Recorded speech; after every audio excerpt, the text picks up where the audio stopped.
everyone, my name is Holly Shippers. I am the seasonal manager here at Sunnyside Nursery, and to the left of me, I'm Sarah Christopherson. I work in the seasonal department with Holly, plant up containers for sale. welcome to the Holly and Sarah Show. Today we're going to be talking about herbs. What are herbs? Herbs are plants with leaves, seeds, and flowers that are safe to consume. Today we'll start out by talking about medicinal. Medicinal can be harmful, so you want to be careful what you do with medicinal herbs. You do want to seek a professional. That's very important. Again, they don't have guidelines or doses like a pharmaceutical prescription would have. So again, seek professional help with medicinal herbs when you're choosing to do that. Everybody's body chemistry and everybody's health issues are different. So you want to make sure that if you're on any medications, whatever your doctor knows that you're doing and they know about you, that the medicinal herbs are going to work for you and not against you. And medicinal herbs can be administered in pill form, powders, tinctures, teas, and topicals. I myself do use a lot of medicinal herbs in those forms, and they really do work. In the old days, herbs were the medicine before all these pharmaceuticals came out. Pharmaceuticals still use herbs to this day, just not as often as they used to be used. Side effects, yes, you can get side effects. Just remember, everybody's chemistry is different. Not everybody has the same chemistry, so the herbs are going to work with the chemistry of your body. So yes, you can have side effects, which is another reason to seek a professional when choosing medicinal herbs. So let's talk about some issues that are more common that people have. Digestion. Herbs for digestion, I can't even say the word. Digestion would be basil, ginger, rosemary, lemon balm, and peppermint. Very calming for your digestion. It helps you digest your foods. Relaxation and anxiety. Chamomile and lavender are very calming, and that will help with your relaxation and your anxiety. Things that you see a lot in teas, so a lot of us know about those ones already. And again, that's another grow form your own. And remember, that's another form of administer is teas. Sleep issues. A lot of us have sleep issues. Think back of what we just said with relaxation and anxiety. Lavender helps with sleep issues. It's calming. Chamomile, lemon balm, and cannabis. We all know what that is. Very good for sleep issues. Skin issues, calendula and aloe vera. Not all aloe vera. I myself use aloe vera for eczema. Very helpful. Muscle and joint pain. Cayenne pepper is very, very high in antioxidants and nutrients. You quite often hear it called the king of herbs. I call it the queen of herbs. That's up to you. Very, very good for your body. Ginger, chamomile, and rosemary are also good for muscle and joint pain. I also use turmeric for my knees. Very, very helpful. You told me something about turmeric. I was just going to say that. Yeah, just remember with turmeric. Look at the ingredients. It has to have pepperine. If it doesn't have pepperine, your body won't absorb it properly. So remember pepperine when taking turmeric. Cough and colds, respiratory issues. I am an asthmatic, and this is very important for that. Garlic, thyme, or echinacea. Now, echinacea, there's 9 species. Only 3 of those 9 species are for medicinal. And that would be purpurea, pallida, and angustifolia. So just remember, out of the 9 species of echinacea, only 3 are for medicinal. Memory. We all have issues with that as we get older. Ginkgo. I'm sure a lot of you have heard of that for memory. Ginkgo biloba is very good for memory issues, as well as rosemary. You can see we've got a lot of rosemary in all of these. It's a very powerful herbal medicinal herb. Internal inflammation. You would want to use ginger, garlic, again, turmeric. A lot of times with the joint muscle that we talked about earlier, it's from inflammation. So turmeric, very important. Like I said, I take that for my knees. Cardamom, cinnamon, ginseng, and aloe vera. Good for internal inflammation. I drink 2 ounces of aloe vera with 4 ounces of cranberry juice in the morning.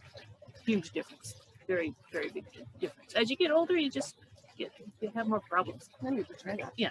Energy. I also drink parsley in the morning. Parsley is very good for energy. Sage, peppermint, and guess what? Rosemary.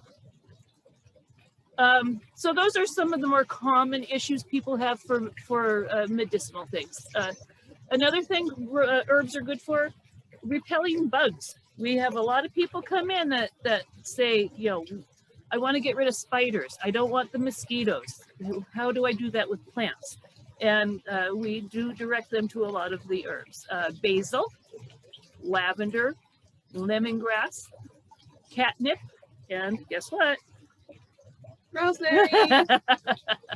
Mint, garlic, sage, thyme, dill, oregano, fennel, and bay leaf, sweet bay.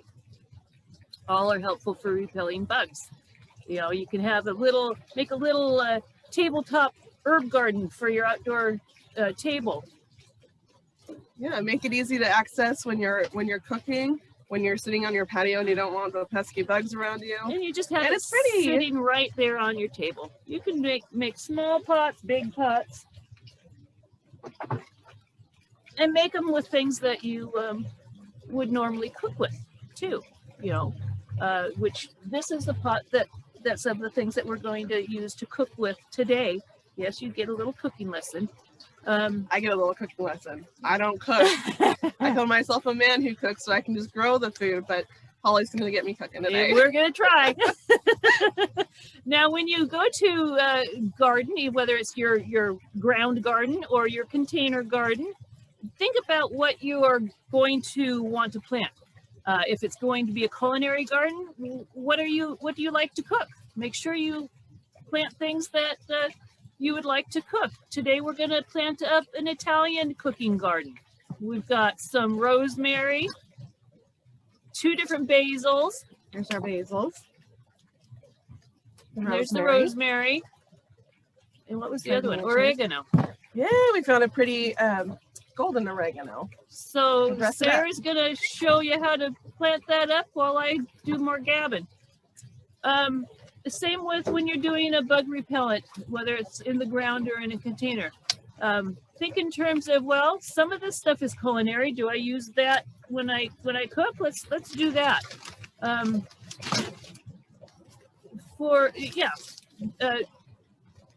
what do I do with it? Do I always use it fresh? Do I dry it? You know, that's entirely up to you. Fresh makes a big difference in the flavors of your meals, but dried lasts longer. So while it's fresh and growing, absolutely keep using it fresh when you're cooking. But to dry it when it's getting time for it to be harvested, you can dry it 3 different ways. You can do the old-fashioned style that I grew up with, where you're bundling it in a rubber band. You hang it upside down in a dark, cool area. Ours was always hanging in the basement. And what you're doing is you're wrapping it around the bundle of herbs, and as the herbs dry, the rubber band's going to keep holding on. It'll just shrink with it, and you'll have dried herbs that way. You can also put them in the oven at 180, 185, 180, somewhere around there. And keep the door slightly open for 1 to 2 hours. Just kind of keep an eye on it. Remember, with dried herbs, they have a shelf life of about 3 months. Make sure when you're storing them in airtight containers. This is just a simple canning jar that has that rubber seal, so that when you put it on nice and tight, it becomes airtight. You can also use these airtight containers that's got, again, the rubber seal there that's going to keep it airtight. Why would you want to dry your own herbs when you can go to the grocery store and get them? Well, you know how long your dry herbs have been sitting on the shelf. You don't know how long they've been sitting on the grocery store shelf. So you might very well be getting them at their 3 months, which would make them kind of more stale. So again, you just know the freshness of your dried herbs. Dehydrator, that's another way. You can put them in just a fruit and veggie dehydrator to dry your herbs. What would I use my herbs for? Well, you can do soups, you can do rubs, you can do salads with fresh herbs. It's just makes such a bright salad with fresh herbs. Yeah. You can bake fries and put herbs. I do quite often put actually, I do the herb mix that we're going to be using today on fries with a little olive oil, salt and pepper, and then the 3 herbs that we'll be using today, which we'll talk about in a minute. You can make herb crackers or herb butter. So, play around. There's so many herbs out there with so many different flavors that can make so many foods bright. It's just delicious to use your own herbs. So let's talk about some of these herbs. Let's start with some thyme. Everybody knows about thyme. Let's see. This is my favorite thyme. Oh, I swiped it. It's right here. It. This is Foxley thyme. It's a variegated thyme. Let's see if we can see it a little closer. That is mine back there, that really big one in a pot. That is the only thyme that my husband and I will grow, just because we are really avid cooks, and that's the one that works with the style that we cook. It's just a delicious thyme. Again, that's beautiful thyme. This one is called lemon thyme. This is another variegated thyme. Have little creamy edges on the leaves. See that? Look at how colorful that is. That's just gorgeous. Smells delicious. Yeah, I like thyme. This one's a cute little thyme. This one is, which one are you? Faustinoy. See how compact and tight that is? That's a great little thyme. Just a green one, but also very, very flavorful. When you're choosing them, looking at your tags is going to give you a lot of information about how big your herbs will eventually grow. So, if you don't have a big space for a big old bush of thyme, maybe go with a more compact one. And this is the cayenne pepper. Yes, it's a vegetable, but again, remember, it is also classified as an herb if you're using it as a culinary herb. That's the queen, don't forget. Dill. See how feathery that is? Now you've got 2 kinds of dill. There's the feathery kind of dill, the leaf dill, and you've got the bouquet dill. The bouquet dill is the one that you would use for like pickling pickles and whatever. Pickling the cayenne queen. Remember we talked about ginkgo biloba for your memory. Isn't that a really cool foliage? Fun ancient tree. There's one right in front of us. Come and take a look. It's back here in the courtyard. It is beautiful and it's big. Ginkgo biloba for your memory. This is delicious. This is horseradish. Nice, hot and spicy horseradish. Now you would be using the root of the horseradish. A lot of different kinds of sauces you could do with horseradish. I recommend, if you're going to grow horseradish, to put it in a container. It will grow like wildfire in the ground. I have it in one bed and it somehow skipped over the driveway and it's in the other. And my husband mows it in the lawn. So I recommend in a pot. That's horseradish. While I'm over here planting my herb pot, I just wanted to mention that if you're not super familiar with your herbs, you might want to put your tags in with them so you know what you're harvesting for your dishes.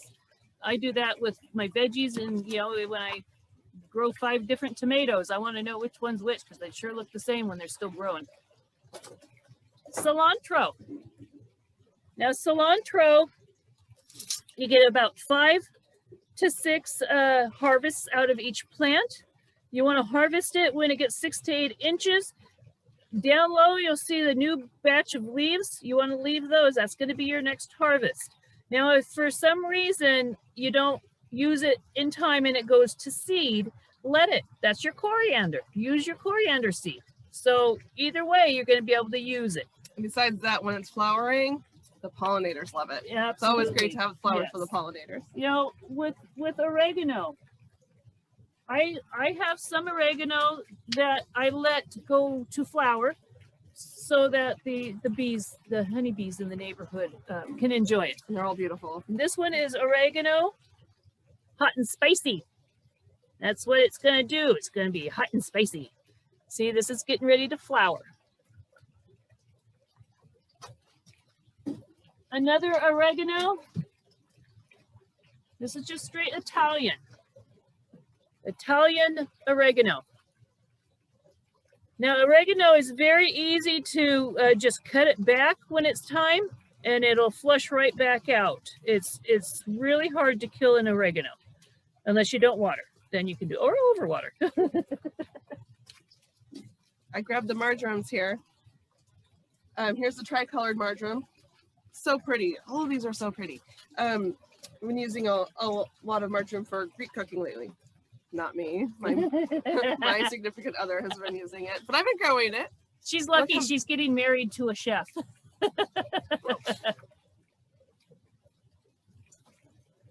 And this is a gorgeous one. This is the creeping golden marjoram. It's got little cupped leaves. The new growth is chartreuse. So pretty. I love mine in the garden. And I put a lot of herbs on the edges of my veggie beds. Again, some of them repel some of those harmful insects, but it's also just so pretty and decorative. And a lot of these being perennial, they're going to be there year after year, where a lot of my veggies get taken out seasonally. Here's a dwarf marjoram, little compact guy. So cute and fluffy. Yes, we love our plants. Here we have lemon balm. This is another one to be added to the repels bug list. This is a nice bright foliage plant. Again, lemon balm. Some people call it Melissa. That's in the mint family, so very smelly. A lot of these things can handle shade. Maybe just a couple hours of sun. That's one of them. Let's see. Let's talk rosemary. Didn't I have more than one rosemary? Okay, this one is barbecue. With barbecue, it's got some nice sturdy stems to it. Oh, it smells so good. It's a beautiful rosemary. Now, what you want to do with this, other than use it for culinary or medicinal, remember rosemary was on just about every list of things. Right here, you can use it as a skewer when you grill. Just strip it down and you use that for your skewer. Put your meat and your veggies on there. How fun is that? They can get big. They can turn into a nice big shrub. And here in our area, a lot of them are pretty good perennials, especially when they're in the ground. They also bloom very early. So if you are looking for flowers for pollinators in that early spring when there aren't a lot of other things, lovely little blue flowers on these guys. And this one is rosemary Tuscan blue. What's the one in the pot there? Let's see. Madeline Hill. Okay, that's rosemary Madeline Hill. This is another one that's going to get fairly good size. And this one's a zone 6, so it can take pretty cold temperatures. Now, if you don't want one that gets really tall, there's trailing rosemary. This one is Irene. See how it's all sprawly? And right there we've got Santa Barbara. See, it's in a hanging basket. That's another way you can do your rosemary. And they're all very good for culinary or a bit more medicinal. Let's talk basil. Who doesn't like basil? Now remember, basil was good for digestion. This one is Genovese, a very popular, very delicious basil. Whoops, whoops, whoops, whoops. This one is amethyst for obvious reasons. Very nice. You know, you can work with textures when you're doing your veggie pot or your garden. And or colors. Yeah. Yeah, this one over here is the red ruby. Red ruby, very much like the amethyst. Oh, here we go. There it is. Oh, and I also have the green one up here is Italian large leaf. Looks very similar to Genovese. The scent and flavor are pretty similar too. I found the Genovese seems a little bit more pungent. A little spicier. Yeah. Now this one is called Magic Mountain. It's got a smaller leaf, kind of a sturdier basil. It's more shrub-like. Now this is one of the ones you can plant earlier than the others. It can handle a little bit more cold than the others. It's still an annual for here, but you can start earlier with this one. Yeah, a lot of these basils really want to stay over 50, so the nighttime temperatures being above 50. A little side note, if you are into cut flowers, basil's a great one. Yeah. When it flowers, and it lasts so long. A lot of the flowers I've been cutting about a week or so, my basil flowers still going. Yeah, yeah. And you know, rosemary is great as a cut flower as well. This one is Thai Siam. Thai Siam is the one that my husband and I grow for well, Thai cooking. It's great for stir fries. Very, very full flavored basil. Okay, here we have calendula. Now calendula comes in different colors of flower. I think we have an orange one in there too. Yeah, you can get that really bright marigold orange. You see, it's going to be somewhat tall. Calendula was for, what was that for? It was for one of our, it was for the stomach issue, but yeah, that's a great one. And you know, it can be a cut flower too. Mm-hmm. Salvias. This is a purple salvia, also known as sage. Now you want to be careful with these in terms of your watering. They can get mildew very easily. They like a nice dry soil. This is salvia, purple salvia. Also best when you water it if you can water the soil, not so much the plant. Yeah. This is just a regular common sage or salvia, just a green one, but still very, very pretty. Velvety flowers or foliage, just velvety and soft and hairy. Here's the Bergarten. Kind of that blue-green sagey color. And that's one of the more popular ones, yeah. I love having this out in my landscape. Now this is pineapple, and it smells just like that. It smells amazing. You can use this in stir fries. You can use it in salads. You can just eat it off the plant. Put it in your lemonade. Delicious, and it's also very. You see that red flower there on the tag. Kind of a late summer, fall flower. Very showy. Hummingbirds love pretty. it. Now that's pineapple.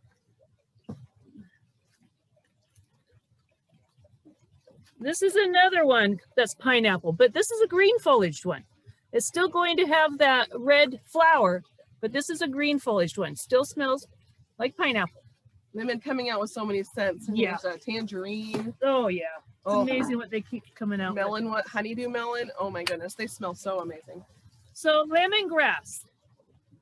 Lemongrass can be used as a stir fry or in a stir fry.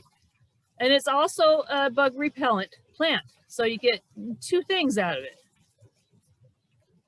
It's got that really thick stem down below, which is what you're going to be using. It's delicious if you want stir that fries. height in your container. Yep. The Thriller Filler Spiller, great thriller, and you can harvest off of it. Now this is lemon verbena. Look at that flower. Look at how tall that is. That's going to be a big one. Lemon verbena. Whenever I think of lemon verbena, I'm going to date myself here. All I could think of is Laura Ingalls on Little House on the Prairie saying her teacher always smells like lemon verbena. Yeah, I know. You're too young for that, aren't you? Mints. Let's talk about some mints. This one is ginger mint. Ginger mint has a slight variegation to it, a very slight variegation. I don't know if you can see that very clearly. It's a good mint. This one is chocolate mint. It has some highlights of chocolate to its flavor. Now keep in mind, a lot of the mints will get invasive. So another one for a container. They just will grow like wildfire. I have a cluster of pots with my mints in them. It's very pretty. A lot of terracotta pots. And if these start to encroach out of the pot and try to root in the ground, cut it. Because you really don't want to have to battle it. It's so vigorous that, you know, you can put those in the shade too. They might be a little bit more leggy, but if you're using it and you're cutting it, that's going to keep it bushier. And this one is peppermint. There's peppermint, there's spearmint, there's mojito mint. There's all kinds of those, you know, yummy mints. You can use mint in stir fries and salads. Which one are you? Is that the apple? This is the spearmint. Oh, the spearmint. I didn't grab an apple. There's another one called apple. There's so many of them. I didn't grab all of them. So this one is spearmint. Oh God, it's so bright. Let's see. Back here, you probably can't see it. Here, we'll just cut a little bit of it off. This is your bay laurel. Now, when you go to dry your herbs, you're going to want to decide, okay, am I going to crush them or am I going to make them whole? You get more dried herbs crushed than whole, but bay, the way you use bay, you're going to want to store this whole. Because quite often when you're cooking with bay, you've got to take that out after it's done its job. Echinaceas. I talked about echinaceas. There's 9 species, 3 or 4 medicinal. This one is sombrero red, which is exactly that. It's a red flowering echinacea. This is a purpurea. I think these are all purpureas. Yeah. So again, your tags. I'm looking at the front of the tag. It says this one, coneflower, echinacea powwow white. If I look at the back, I'm seeing echinacea purpurea. So it's going to have that full Latin name on it. And that's a beautiful white one with the yellow button center. Another great pet flower too. Cone.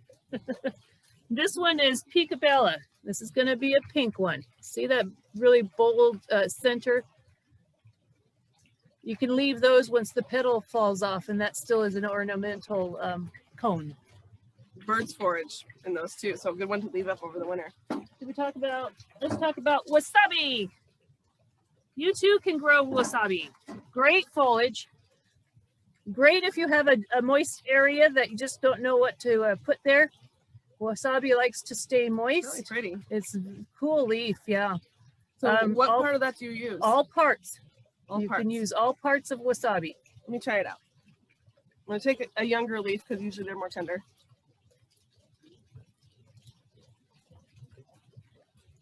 I'm not really tasting anything with the leaf. Taste the stem.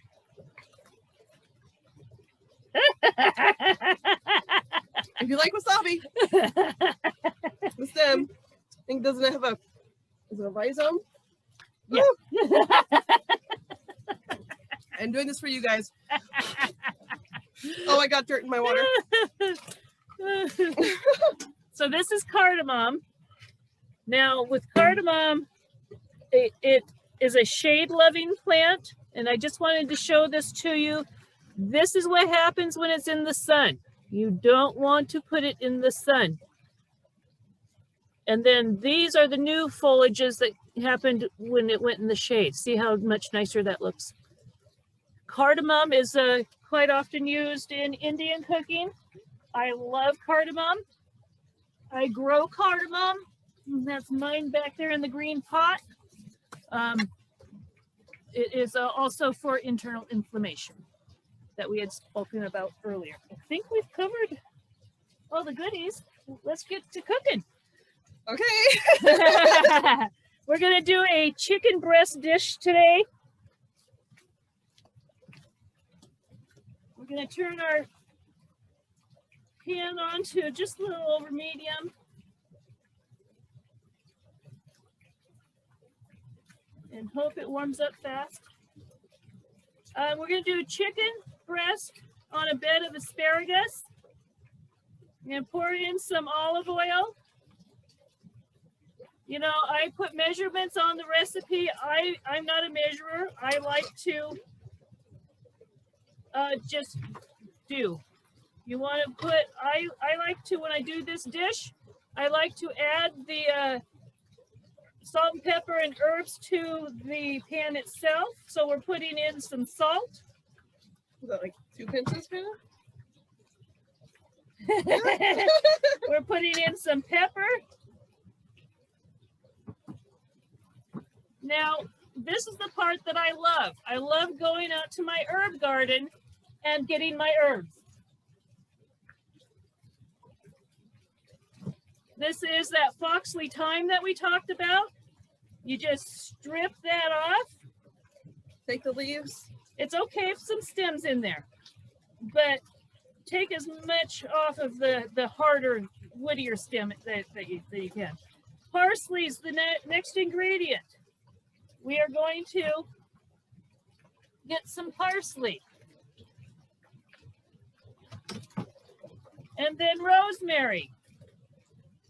Strip that off the stem too. Now, you don't want to have any of the stem of the rosemary because that's just way too woody. And you just chop it up. Chop, chop, chop, chop. Make sure your fingers are not under your blade. Try to go by that. And you want to just chop it till it's really fine. Flinging mine. Okay, the pan's warming up. I'm going to turn mine up a little hotter. Now, does crushing or chopping, does that bring out more of the flavor? It does.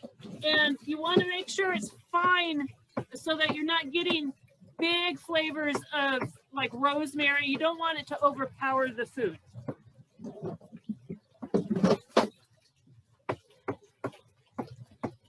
Is that chopped enough?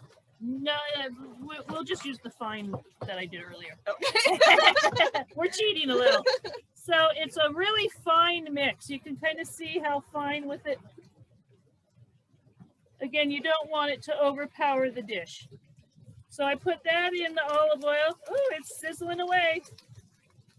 Okay, we can turn it down. A little closer to medium. Now I like to put a lot in because you know it's not all going to go on the meat. There's still going to be some in the pan. And this is where you want to sear. Grab your tongs. Sear your chicken breast. Does it matter which side you put down first? I always start with the smooth side. That's just me. I'm a little OCD. So you just want to make sure it's all just a little bit seared. You're going to get the salt and pepper, the rosemary, thyme, and parsley on there, nicely coated. Have a pan ready for when it's ready to put it in the oven baked dish. So for those that are like me, it looks like, at least on these hot plates, we're settling right between medium and high. So while that's searing, you want to do your asparagus. Now, what I do with asparagus is, some people like to cut the ends. I like it to tell me where to cut. Right there. It'll do it on its own. You want to try that? That one going.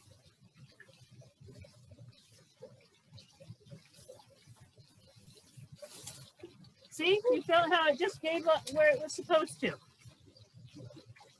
Okay, so with the asparagus, we're going to add olive oil. Just a little bit. Doesn't have to be swimming in it. And to that, we will add salt and pepper.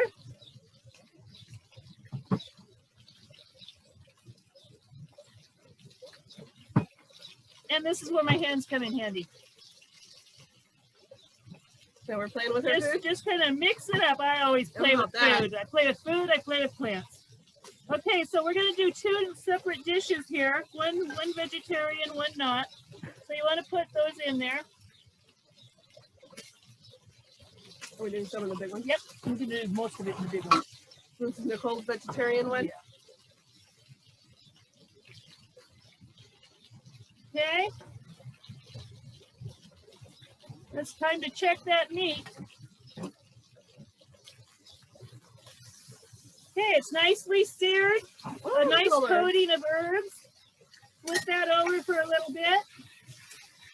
Perfect. Look at that. Ooh, got a little bit of brown. What you're going to do, what you're doing also is you're sealing in the juices so that it doesn't dry out. So we let that go for a smidge. We'll start doctoring up the vegetarian one. I'm going to break these because they're not fitting. Okay, so to that we will add a little mozzarella. Again, this is a vegetarian one. Little mozzarella.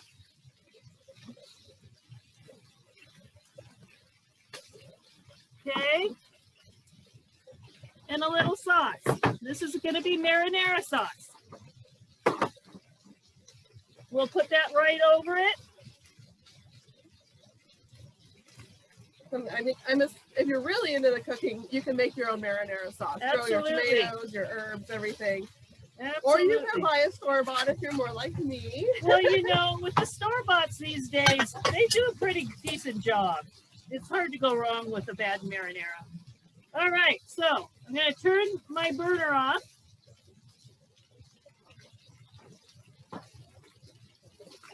And that piece of chicken breast is going to go right on top of that asparagus. Okay. And we're going to put cheese over that. Again, mozzarella cheese. Here, I'll do the fun. That was not a short joke. Oh, yeah, maybe it was. We're reaching across. I don't think that counts. You notice she's not towering over me. I'm a cheese lover, so here we go with the cheese. Cheese it up. All right, and we're going to sauce it up. You're putting that right on top of the cheese and everything. Absolutely. And then you're going to have your oven preheated to 375. Put it in uncovered for about 40-45 minutes. It all depends on your oven. You know how your oven works. So that goes in the oven along with the vegetarian one. Now this is a smaller dish. This might be done earlier. But I assume the Parmesan comes in after? The parm, yes.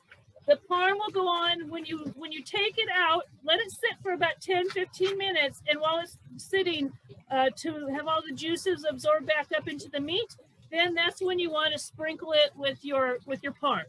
And again, I'm generous with the parm. All right. How was that? You did pretty good. It worked. So you need to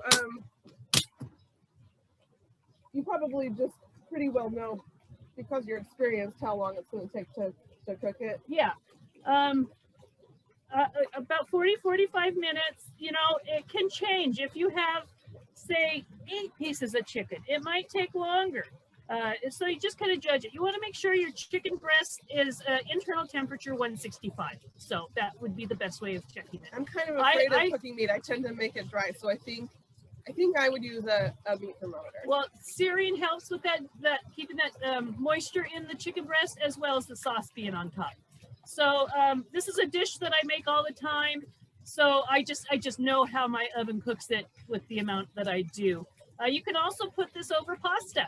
I'm not a bad carb person. I use asparagus, so you can play around with it. But I should try the asparagus. So that's our little cooking lesson for today. So let's have some questions. Let's go sit back down. That wasn't terrible.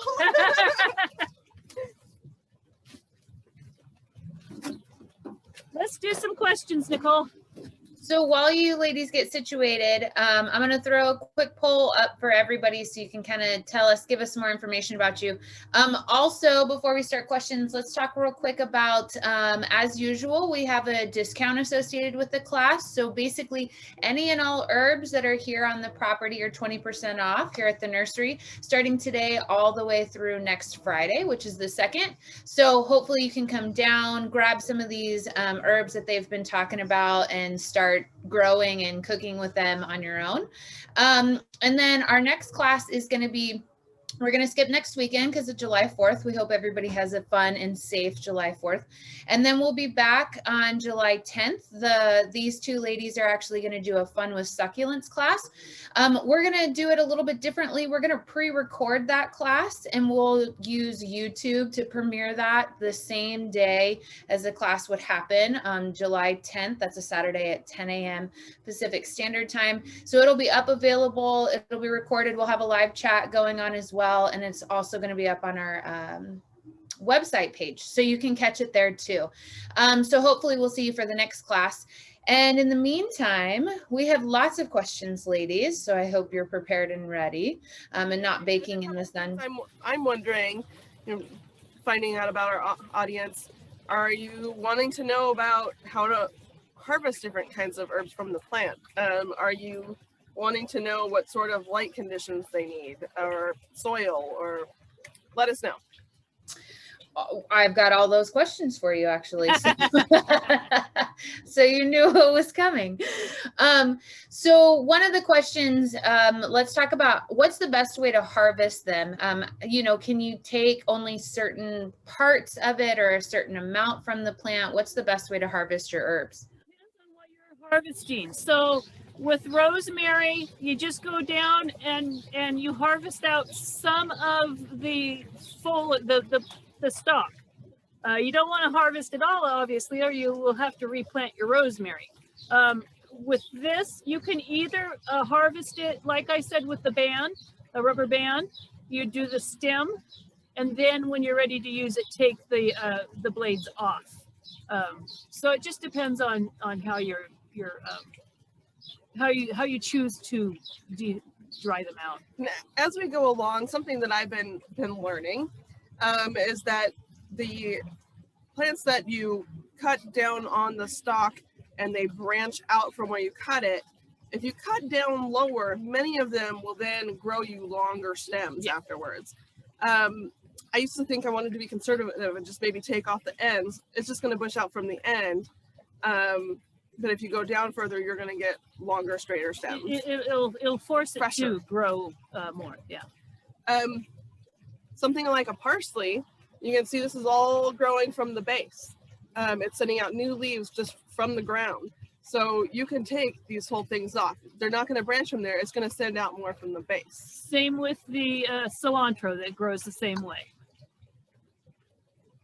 What else do we have? Speaking of cilantro, so somebody asked, do you cut all the stems on cilantro when harvesting them? Cilantro, again, it's going to have a new group of foliage down in there. So when you cut it to like about there. So and we're leaving about an inch? About an inch or an inch and a half. And keep in mind, this part's going to be 6 to 8 inches. You don't want it to go any higher. It's going to start bolting.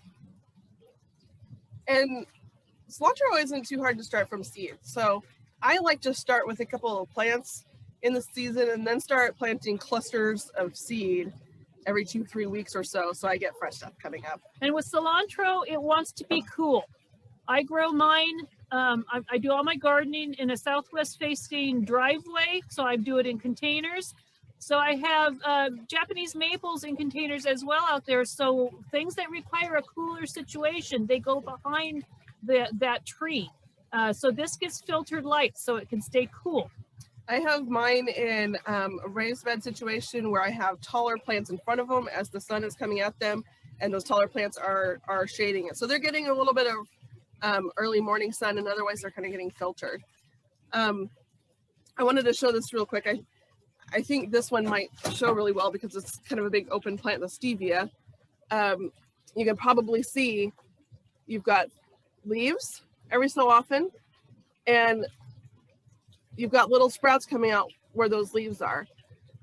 Wherever you cut this is where it's going to start sprouting out. So if you cut it here, It'll branch. it's going to send all of its energy to that last leaf set and branch there. If you cut it down here, you're going to get branching from here. Whatever is farthest up on the plant is where it's going to send its energy. And a lot of plants are built like that. Besides that, it's going to give 2 shoots where you've just had one. Yeah. So you get a fuller, bushier plant and more herb to use. And stevia is used as a sweetener.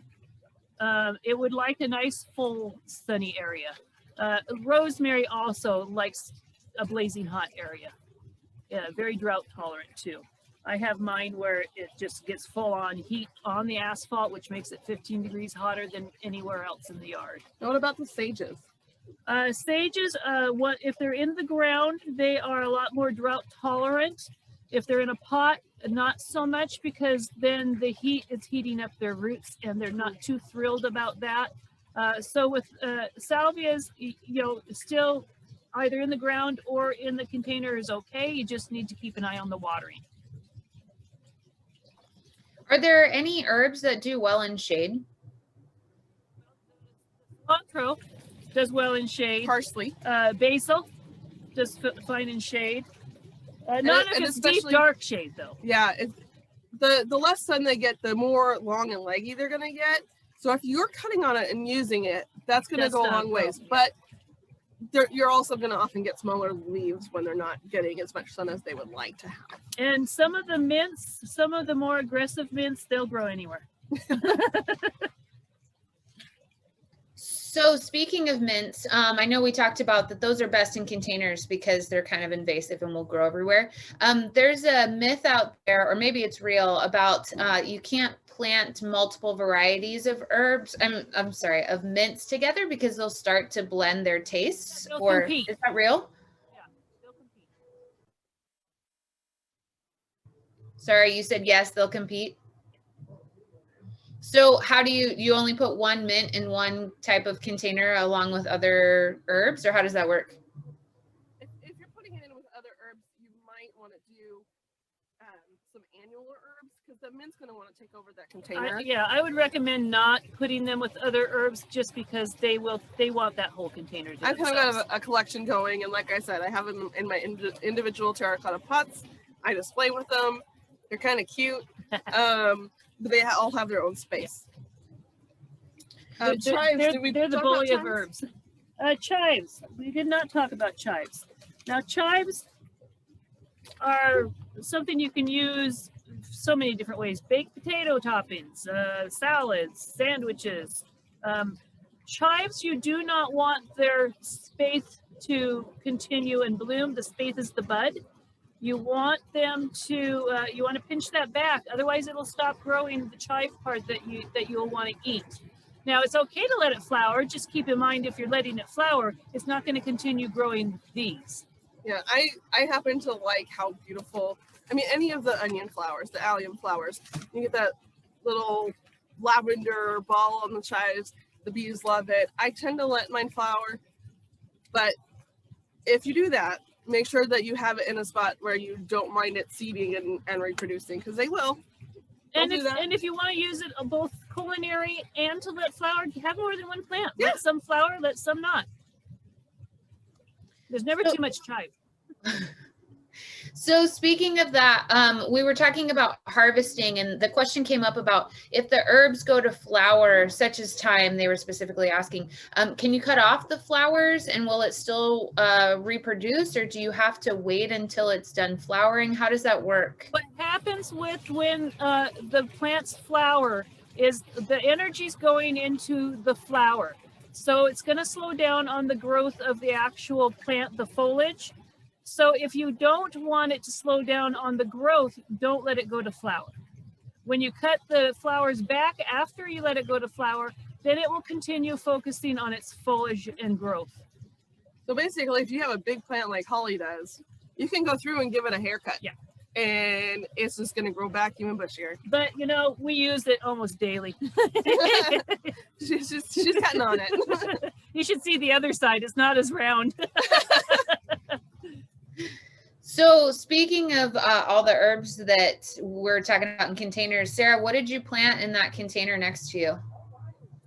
So since we were Italian cooking, we went for an Italian theme. We went with 2 basils because the purple's so pretty. The green one is the Italian large leaf. Let's see if I can tip them a little bit. Sorry, the sun is blurring it out, but Italian large leaf here. The purple one I use here is the red ruby basil. I encourage you, when you're shopping for basil, smell them all. You're going to get an idea of what the flavor is going to be as well, because they do vary. I've got a rosemary in the center. It's not as vigorous a grower. It will eventually be a nice tall centerpiece, but the basil tends to grow a little faster. So I kind of put this guy in the middle as a filler. I've got the golden oregano. I love the golden oregano because it does stay a little lower, kind of spills a little bit, and it's a nice bright pop. And then we've got our foxley thyme that's variegated, and it's going to mound over the edge too. Now keep in mind, you're probably thinking, wow, that's an awful full pot. Well, if you're using it, it's going to be maintained. So, you know, if it's your culinary pot, then it's going to be maintained. I didn't pack this as much as I often do with ornamental seasonal ones. I do have a little bit of growing space in between them. Are there certain herbs that do not play well together that you should make sure you don't plant in a pot together, besides mint, since we just talked about that? The more prominent one.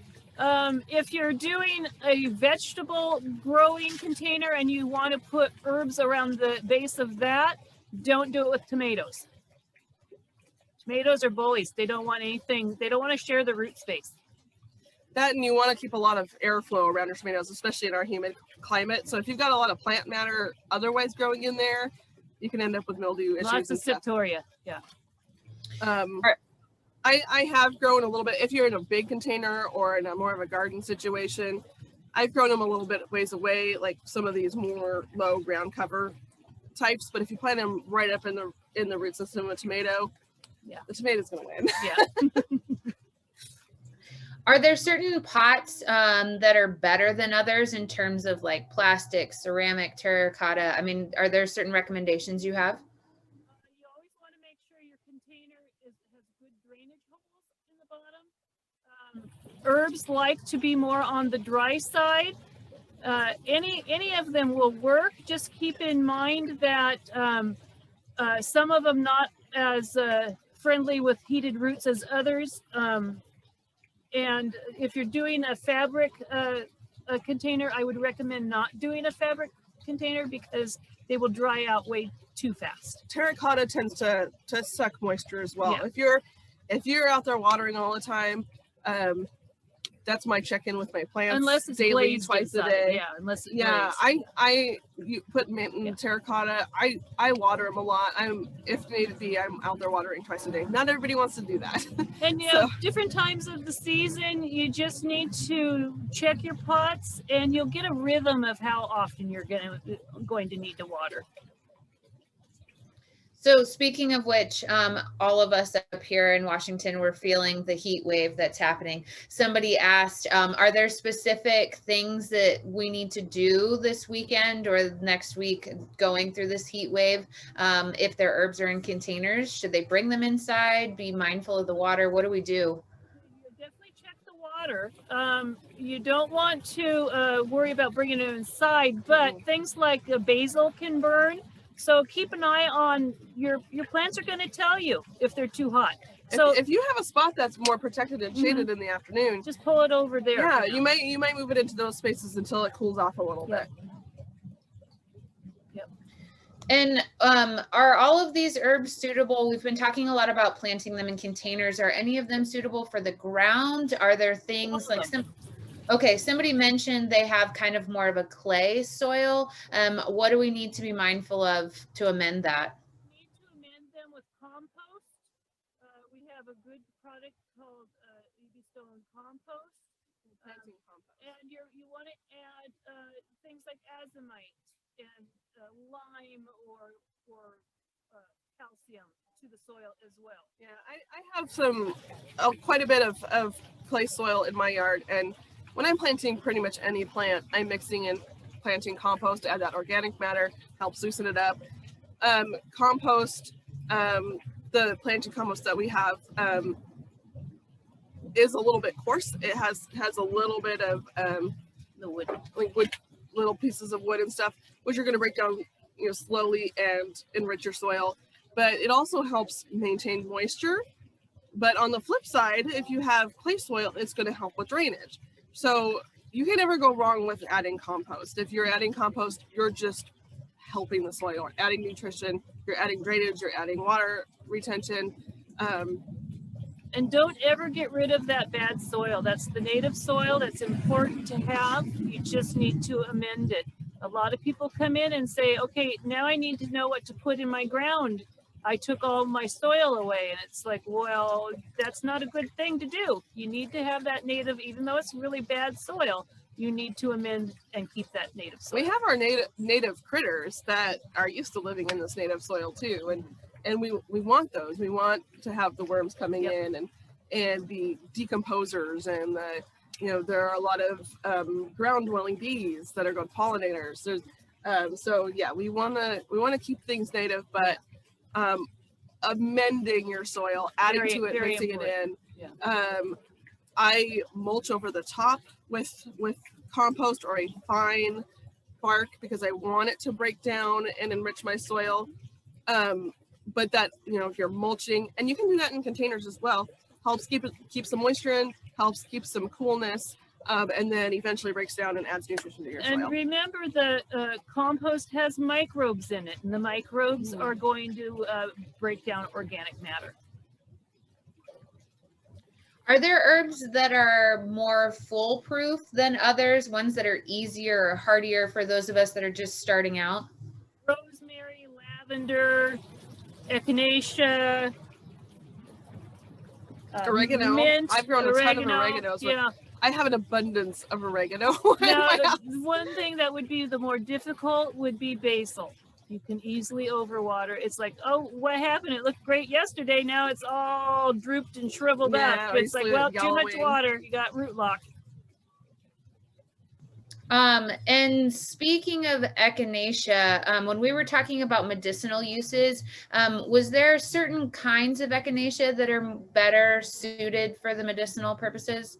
There are 9 species of echinacea. Out of those 9, only 3 are medicinal, and that would be the purpurea, the pallida, and the angustifolia. You're going to find a lot of purpurea in like garden centers. Gotcha. All right. Speaking of lavender, which you just mentioned, people were talking about that. Do you recommend starting these herbs and specifically lavender from seed or getting them as already started plants? What's your recommendation? Well, there's field grown and there's seed grown. When you see that come off the trucks, the field grown's the sturdier, stockier plant, and the seed grown's going to be the thinner, flimsier plant. So that's entirely up to you. They all eventually mature into a nice woody plant. There are certainly some that are easier to start from seeds. Some of the ones that I've done are basils. I did some marjoram. Honestly, they're still little baby plants, but they'll grow. The parsley went pretty well for me. I got good germination on the parsley, and they're growing gangbusters now. A lot of things work well from cuttings too. Yeah. Or not that I want to encourage you to go to the grocery store, not here to buy plants, but last year when we were having a hard time getting basil plants, I bought some of the basil in the store, the cut basil. I gave the ends a fresh cut. I put it in water. We could use on it because it stayed nice and fresh. And then it grew roots and I planted it outside. What I do with basil too is when mine gets big and I want to just prune it back, I just get a bouquet and put it on the windowsill in a glass of water so that it's there for when we want to use it. Mm-hmm. And you also with basil want to keep pinching back those flowers. Again, it will stop growing the foliage, which is what you'll be using if you continue to let it bloom. And mopping myself over here. It's hot. You're doing great. So we've talked about a lot of these herbs that you mentioned are annuals. There are perennial herbs too, but that you can bring a lot of these annuals into a greenhouse or into your house over the colder months. Do you have any tips or recommendations on that, on how to do that successfully? Just remember, when you're bringing a plant in from outside, you're also bringing in bugs. They tend to get buggier in the house than if they were outside. A lot of those pest insects can really take hold and go crazy when your plant is stressed. Yep. And when you're going from outside to inside, that's a big environment change for your plants. So they're going to be stressed. So you definitely want to watch for that. And they're used to having the air blow on them, the wind blow on them. You'll have to have fans on them. You'll have to have humidity because they're used to humidity outside. So it's more of a care indoor than it would be outdoor. Mm-hmm. It's almost worth just replanting the annual ones. Yeah. A lot of people want to have an herb garden inside. Mm-hmm. And while you can do that, and there are some that are better suited to that, it's still especially some of the ones that don't need as much direct sun. You can certainly buy UV lights meant for plants. One of the most cost-effective is fluorescent, but keep in mind that that fluorescent UV light needs to be about 2 to 4 inches above the foliage. So, just having one in your room isn't going to do it. You have to really set it up close. Now, I have a room at home that's been converted into what I call a grow room. A lot of my begonias come in for the winter time. I've got a gazillion aloes I've propagated. Whatever the situation, geraniums I bring in. I do a lot of seed starting. I have an oscillating fan going 24/7 and a humidifier. So and the lights. So it is work. You can't just stick it on a windowsill and expect it to be perfect. Gotcha. Shifting gears, can you talk to us a little bit about parsley? Somebody's asking, how do you use that outside of cooking? They're asking specifically to drink. Do you have suggestions on how to? I actually juice parsley every morning. There are 2 classifications. There's Italian parsley. Well, there's more than 2. There's different curly kinds. So I do Italian parsley in the morning. Now, if I'm supposed to do something more energetic, curly has a little more energy to it. My husband would do curly when he'd go night skiing because he was going to use a lot more energy than everyday energy. So I make an energy drink with parsley. That's the energy part. I do parsley, lemon, cucumber, and apple. And that's my morning routine. And you guys know I'm a little energetic. We walk across the nursery and I'm trying to run and catch up with her. I like it. How do you use, we talked about the ginkgo earlier. How do you utilize that? What do you do with it? How do you use it? That is where you're going to have to seek a professional. That is for memory. And you need to seek a professional for teaching you how to process it. Is it the leaves that are used? The leaves, yeah. Cool. shifting gears, we talked about repelling. Some of these herbs repel. Somebody asked, and this comes up every class, and so I really enjoy this part when I get to ask you this, Holly. Somebody asked if there are herbs to repel deer. I thought I was going to get to talk about pee again. Rosemary. And where's lavender? Lavender. Basically, deer don't like those pungent, flavorful things. Or if you have a man around. Mint too. You can have them pee around the perimeter. Or if you have a man around, yes. It needs to be adult male urine. Have them pee on the perimeters. I tell you this in all these classes. My husband does it. I haven't had to have issues with deer, raccoon, bobcat, bear for the last 10 years. So it has to be adult male urine though, not little boy urine. And let's be clear, we don't want them peeing on the plants. No, the perimeter. There it is. So, like, I don't want to eat for me, the back 40, I let the animals have that. And then in my gardening area, he has like 3 different areas that I point to pee. Yeah, I don't want my man peeing on it before I eat it. Now, when it pours down rain, then he's going to have to do it again.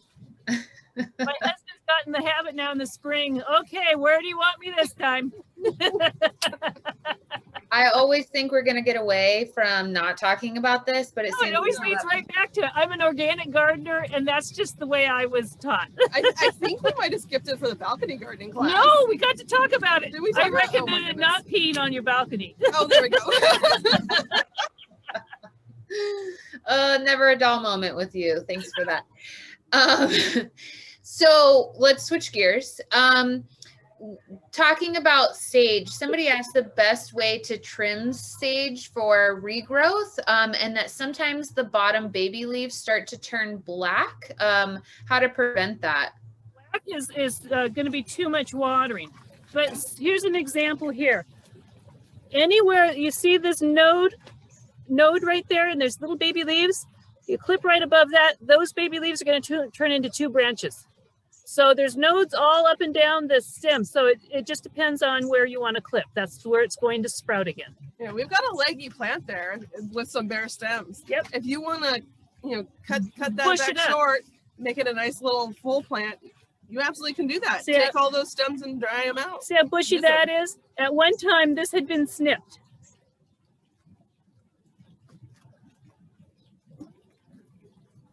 Okay. Back to pots. Somebody asked if there are herbs that can be grown in a shallow pot. And what they gave me is pretty shallow, like only 3 inches deep. That's pretty shallow. Possibly some of the mints, because they have shallow leaves. Roots, that's the other part of it. Possibly, but eventually something that's shallow is going to be. And if it's small and shallow, it's probably going to dry out really fast. Well, dry out and it'll just get full of roots so fast. So I would not recommend something that shallow. Use that bowl for succulents or something. What's a good planting depth in terms of a container you do have? What do you want it to be? This is a good depth that Sarah had planted up. It's what, about a foot? Yeah, 10 inches, 12 inches. You can go bigger too. Just keep in mind with what you're putting in that pot on how big of a pot you need. I used all 4-inch plants, so probably my root balls are going down to here right now. But once they take off, they're going to fill this up. If you have a nice deep pot, a lot of people feel like they need to put something in there or fill it so they're not using as much soil. Use the soil. Even if you've got more shallow rooted plants, if you've got soil down at the bottom, it's going to retain moisture and wake it back up when the top part is drying out.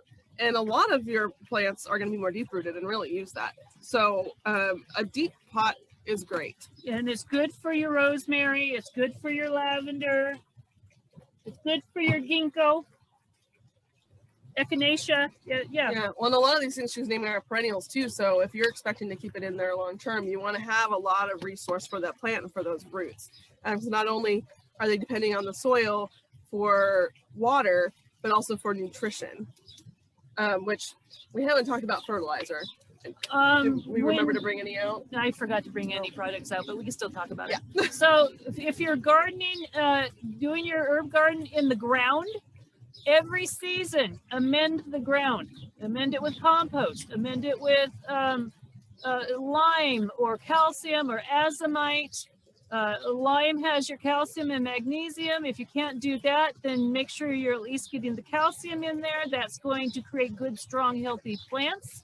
And azomite, well, it's a trace mineral that helps your plant store its nutrients, and it also enhances the flavor of your edibles. Everything yummy. You always want to start each season out with amending, whether it's the ground or the container. Yeah, these plants, wherever they're growing, they're using a lot of those nutrients and minerals. They're taking it out of the soil.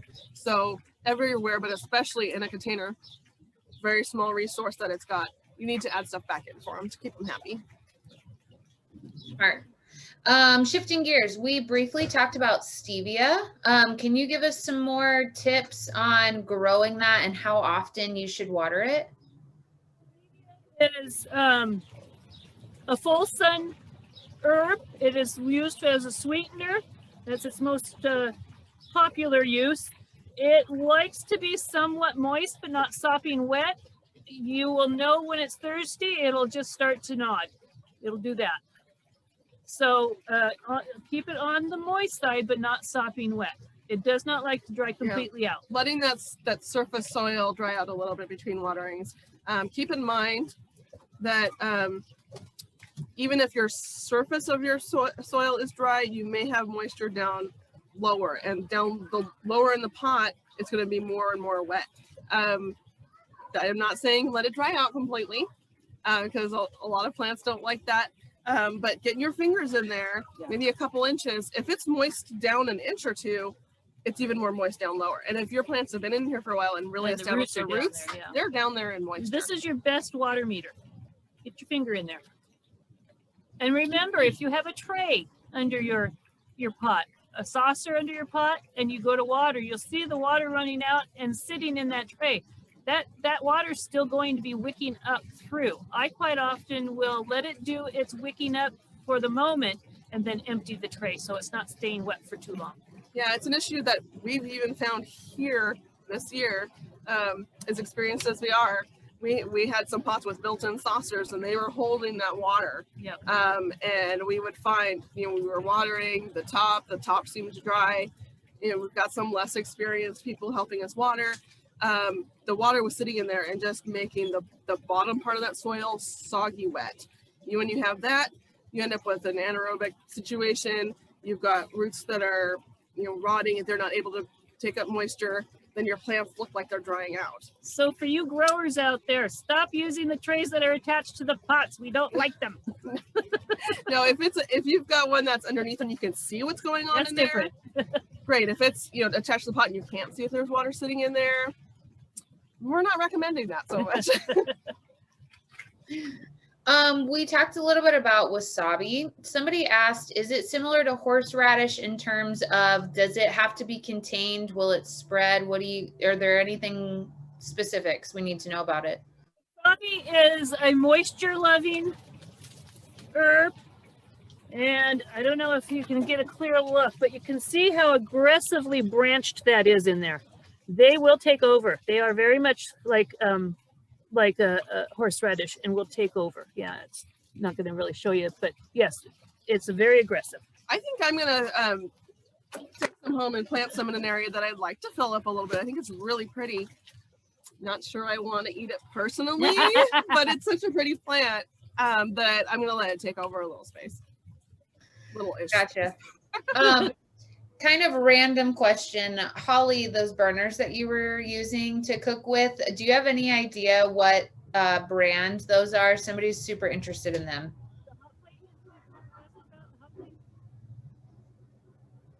I have no idea. I've had them for like 30 years. Let me look. That's what I told her, that you've had them for a while and maybe don't remember, but I thought maybe.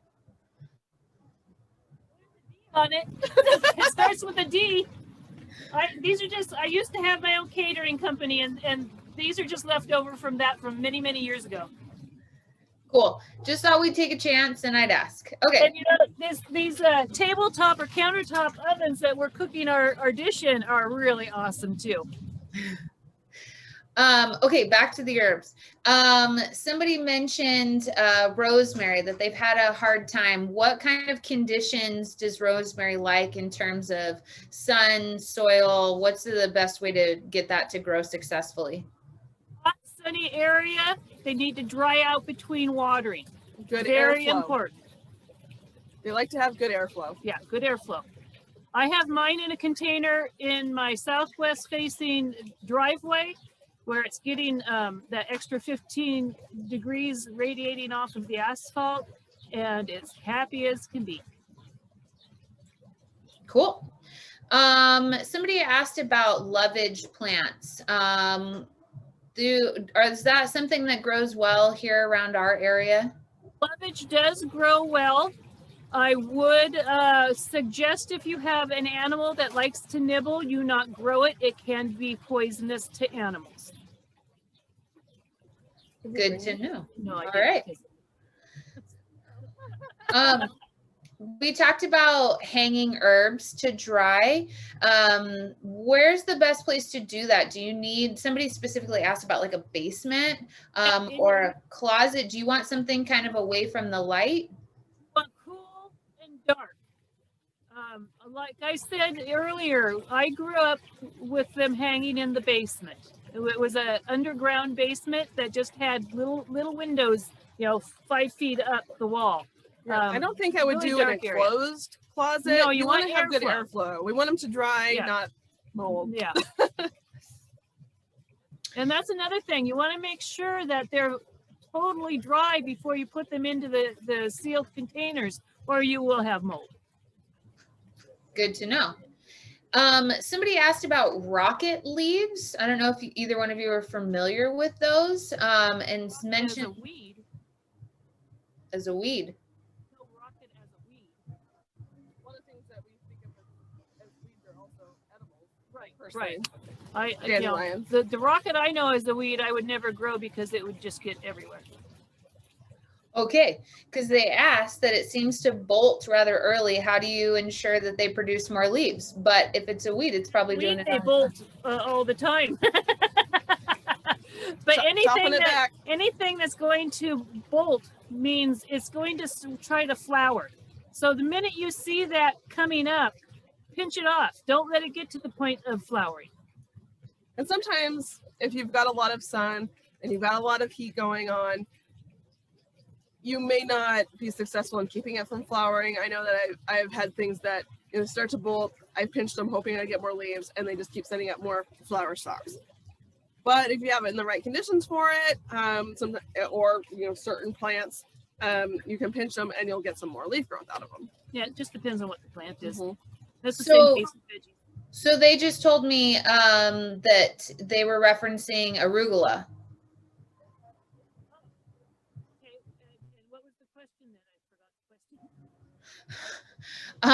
Don't forget to yell at me so I hear you right away. Rocket lettuce, also arugula, that it bolts sometimes. How can you help it? Likes cool weather. It needs to be in a cool weather. I stopped carrying it this time of year because all it's going to do is bolt. So fall or early spring planting is cool weather, and fall is cool weather. Those are the 2 times to grow it. Yeah, there are just some things that don't do well in the summer. No. Spinach, lettuce. Yeah, even planting them in some place where they're going to get some protection from sun. At some point, it's going to need a little too warm for them. And some things will grow fine in the heat, but they're not going to taste good. Thanks everybody for chiming in on what exactly you all meant by rocket. It's hard. We talk about it all the time here in the nursery, that there's so many different common names and it's hard to keep up with all of them. A lot of times, the horticulturists here on the nursery, we try and go by Latin because it kind of narrows in exactly what you're talking about. So I appreciate all the help. It got us to where we need. Mixture in my brain. Sometimes I know the Latin, sometimes I know the common. I need the Latin. So thank you for all the help. We got where we needed to be. So I appreciate all of you. We talked a little bit about tomatoes, about that they're kind of bully plants. And when we were talking about companion plants, and somebody mentioned, can you plant marigolds with tomatoes in order to help take care of aphids or minimize them? Or are they going to be choked out by the tomato roots as well? If you're growing them in the ground, then have it a far enough distance away that they're not going to intrude on the tomatoes' bullied roots. In a container, no. I definitely do that. I have raised beds that I have my tomatoes in. They're wide enough that I'm planting my tomatoes toward the back. I've got basil and marigolds growing in there, but they're some distance away, so they're in the same vicinity. But not right there with the roots. Right. Yeah. They're not being choked out. Now, I grow mine in containers, in 15-gallon containers, but I have smaller pots around the base of all of my tomatoes with flowers in them. So that's another way. You're basically, when you're planting marigolds with your veggies or herbs, they're the sacrificial plant. Yeah, I do a lot of, I guess, pot stacking. Yeah. Like, oh yeah, putting little pots on top of the soil in my big pots, and makes it nice, look nice and full. You can change it around if need be, but it's kind of a cute way to display things and have certain things close to other plants where their roots might not play well together. Super smart. Didn't even think about that. So thanks. We do a lot of layering here. Yeah. Are there any new and exciting herbs, somebody asked, that came out this year, or things that, you know, a lot of them are kind of tried and true, things that are good classics, but is there anything new we should keep our eyes out for or be excited about? But starting to show is the wasabi, so that was kind of fun to be able to get that in. Maybe some new varieties here and there. Once in a while, we're able to get watercress in, which is another fun, more unusual that you just don't get to find. But you know, each year I try to find something new. I try to get the strange, the weird, the unusual. I just try real hard each year to find something that we haven't had before. Fun. Somebody asked, are there herbs that would stall weeds or take over an area so the weeds don't take it over first? Mint. Yeah, mint will. Some of these mints, like the chocolate mint and orange mint, they will be so dense on the ground that it would be hard for a weed to push through. But then you're battling the mint. In general, if you have covered soil, and that can be mulch if you've got young plants that are going to grow into something big, but you in the meantime want to suppress weeds, mulching does so much good. You don't want your soil naked and baking in the sun. It's really not healthy for it. But there are a lot of plants, like a lot of oreganos eventually will turn into big plants, dear times. And so once you've got a big plant covering the soil, it's not leaving a lot of space for weeds to grow. You might get seeds in there, but if it's completely shadowed, they're not likely to germinate. And even if they do, you're not going to get a lot. Yeah, and once in a while you'll say, oh, what? That's not the herb that I planted there. And that's just a weed that's pushed through. You just pull it up. Okay.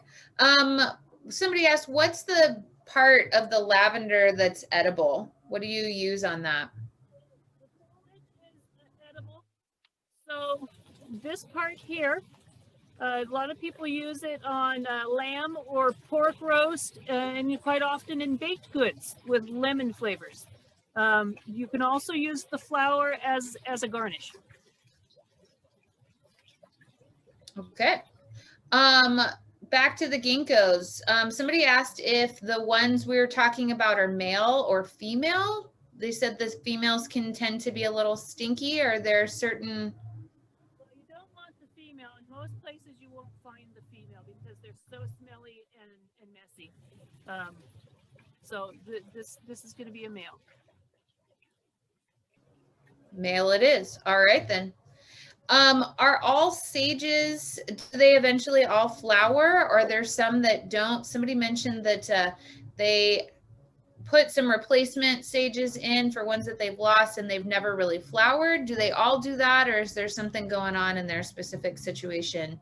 They all should flower. Even the ones that are more bushy have a flower on the top of them. So I'm not sure what the situation is unless they're in something more of a dark area.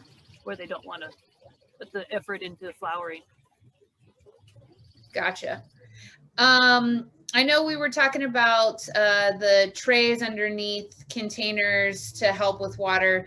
Somebody asked, you know, what can you put under it to hold the water that's pretty, it won't rust the outside? I would assume it's kind of like what we were talking about, that you don't want standing water to sit in there, that it's not good for the plant and for the pot. What do you think? So, are you meaning something to catch the water, or just to have the pot up off the surface? How about both? Well, for having the plant catch water, any trays, whether it's plastic or ceramic, you just need to keep an eye on that water that's settling in it. If it's just a plant that needs to be up off the surface, use the casters on wheels or little trivets that we have. Or little pot feet. Yeah. Pot feet. I like to do a lot of containers in my garden to give plants, you know, height and stature. Yeah. I have found using like the cheapest dollar something pavers from just a home improvement store work well to keep that hole from being plugged up sitting on the soil and help the water drain out. If your garden is like mine and has all these rocks in it, I have an area, I just toss the rocks, and then when I need to put a pot in a garden, I put a layer of those rocks down and then the pot on top of that. So anything, you know, bricks that you have laying around, anything like that, Yeah. just so you're allowing the water to come out of that hole. If you want to have a saucer situation, I've used a lot of just plates, ceramic plates. I used to buy them from the dollar store all the time, and they have some pretty ones. You know, if you want something that doesn't just look like your generic plant saucer, you can go to thrift stores and find all sorts of like silver trays and all sorts of stuff. What I do recommend though is if you are putting your pot with a saucer on a surface that you don't want damaged by moisture, make sure that it is glass or glazed ceramic. You know, something that's like a terracotta, you'll see plain terracotta saucers, they're going to wick the moisture right through to your surface. And then that's going to give you issues. Yeah. So if you want a saucer, you know, it doesn't matter what the surface it's sitting on, and you want a saucer that's maybe going to dry out a little faster, maybe terracotta will work for you. But if you're trying to protect a surface, use something that is watertight. When it comes down to it, if you've got a saucer, keep an eye on the water. Good bottom line. I like that. Can you plant herbs in 5-gallon self-watering containers or buckets? I would not recommend self-watering because herbs, in theory, in general, want to be more on the dry side. If it's self-watering, it's going to keep it on the moist side. There's just some exceptions, like for the wasabi and the stevia. So that kind of rolls into the next one. Somebody asked the difference between growing herbs in soil and growing them hydroponically. Well, it depends on how you grow them hydroponically. Now, if you're using an ebb and flow system, you're setting that timer for the water to go in and then out according to the needs of those plants. Okay. Last two questions, okay, and then we'll be done for the day. Thanks for everybody for sticking around. Somebody asked about borage. How do you use that herb? And that's where you would need to seek a professional so you learn to do it properly. That can be one that can be dangerous or harmful too if not done properly. I personally like to grow borage more for its flower. It's got a beautiful blue flower. But again, if you want to start using it medicinally, find a professional that can teach you how to do so. Yeah, it's a pretty plant. I like the kind of silvery foliage. Like she said, blue flower. There's also white flowering varieties. They kind of make a massive buds and then they hang their flowers. Pollinators love them. They will seed themselves. Mm-hmm. So make sure it's an area you don't mind. I was just going to say, if you've got a field that you just want to see wildflowers in, it's beautiful. It's a very cobalt, the blue version is a very cobalt blue, and you see it from a distance. Beautiful. So who are these professionals? Who are we looking to seek advice from? See if they have a class on learning to prepare your own herbs, or go online and find somebody licensed to make sure they're licensed, not A somebody that licensed just naturopath Mhm. can help you There's out. all kinds of areas to go to. So I would start online and absolutely make sure they are licensed. Okay, good to know. Last one, same kind of question for lemon balm. What are some good uses for that? Somebody says they have a lot of it and would love to find a good, useful purpose for it. We carry it more for using as a bug repellent. So anywhere you want bugs to be reduced, plant it. Put it in a pot on the table, put it in the ground where you might sit a lot. Use it as a bug repellent. Excellent. We covered a ton of ground.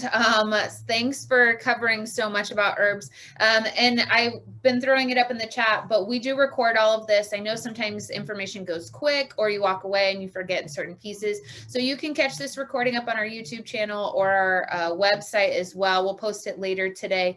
And then the handout is also on our website. I threw that up a lot too, but a lot of that same information is written down already for you.